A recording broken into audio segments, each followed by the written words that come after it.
Hi and Assalamualaikum. My name is Tuan Ahmad Syami. My metric number is S51611. This is my final year project 1. The title is Mapping Recreational Activity as a Part of Marine Spatial Planning.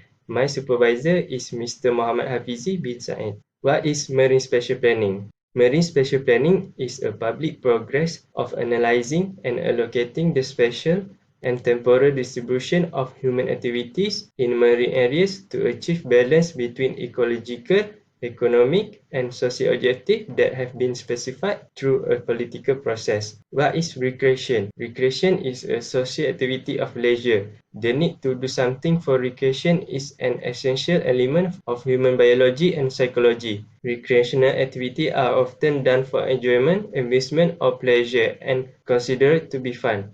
This is the process of marine spatial planning. The first is planning, the second is data ablation, the third is ecosystem characterization, and four is management application. This is my problem statement. As marine spatial planning is taking off worldwide as a holistic approach to marine management, there has been a growing need for the inclusion of social factors in this process. Yet, producing spatial data for recreational value in particular remain a challenge because these values are abstract and difficult to extract and quantify. These are the objectives for this study. Number 1 is to identify the specific recreational activity in the study area. Number 2, to analyze each recreational activities in the study area. Number 3 is to develop the recreational activity mapping.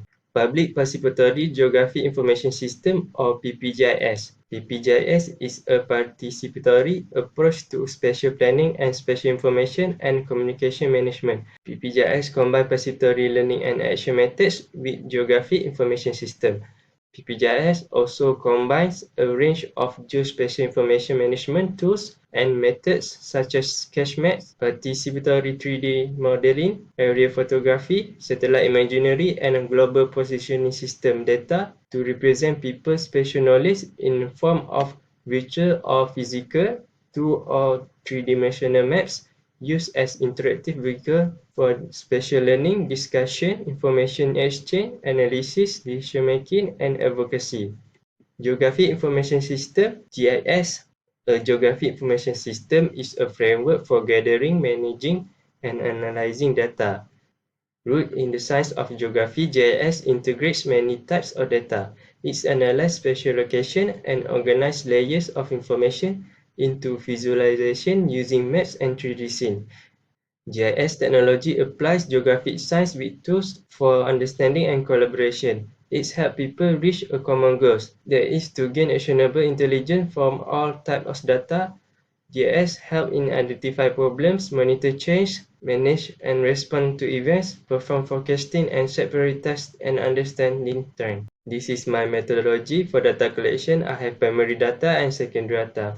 For the primary data, I use Public Participatory Geography Information System (PPGIS) platform Mactionnaire. That is a map-based questionnaire. For the secondary data, I use reference from journal, article, and case study.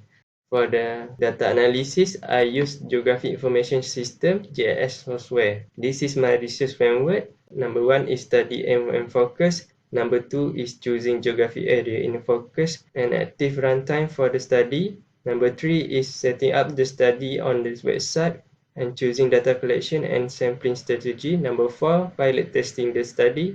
Number 5 is launching and running the study. Number 6 is data screening and analysis. Number 7 is the result. This is my expected result. My first expected result is specific recreational activity in the study area will be identified in a map-based data. You can see the map-based data example. Number 2, the map-based data will be imported in the QGIS to be filtered and analyzed. Number 3 is the recreational activity maps will be developed into types, that is, intensity maps and cluster maps. You can see the example on the slide. For the conclusion, number 1 is a potential for the new knowledge in planning. The important first step towards addressing the knowledge gap in the study area can be identified. The connection between the various recreational activity and the geographical context in the study area can be seen. Number 2 is PPGIS advantages. The approach will lead to the production of specially relevant data on and information about outdoor recreation in a specific geographic context. Substantial amount of data can be gathered effectively on a single platform.